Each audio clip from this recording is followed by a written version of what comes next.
आषाढी एकादशीनिमित्त हातकणंगले तालुक्यातील अंबप येथील राजेंद्र हायस्कूलमध्ये भव्य दिंडी सोहळ्याचे आयोजन करण्यात आले। वारकरी संप्रदायाची परंपरा आणि भारतीय संस्कृतीचे संस्कार विद्यार्थ्यांमध्ये रुजविण्याच्या उद्देशाने काढण्यात आलेल्या या दिंडीमुळे संपूर्ण गाव भक्तिमय वातावरणात न्हाऊन निघाले। वारकरी संप्रदायाची समृद्ध परंपरा आणि संतांचा विचार पुढील पिढीपर्यंत पोहोचवावा या उद्देशाने आयोजित करण्यात आलेल्या या दिंडीत शाळेतील विद्यार्थी-विद्यार्थिनी पारंपरिक वेशभूषेत सहभागी झाले होते। टाळ, मृदुंग, भगवे ध्वज आणि ज्ञानोबा माऊली तुकारामच्या जयघोषात संपूर्ण गावातून भक्तिमय दिंडी काढण्यात आली।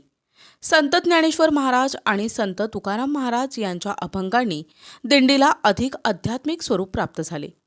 या दिंडीतून भक्ती, समता, सेवा, सदाचार, संस्कार आणि सामाजिक ऐक्याचा संदेश देण्यात आला। गावातील नागरिकांनी दिंडीचे उत्स्फूर्त स्वागत केले। या उपक्रमात शाळेचे सर्व शिक्षक, शिक्षकेतर कर्मचारी, विद्यार्थी तसेच गावातील नागरिक मोठ्या संख्येने सहभागी झाले।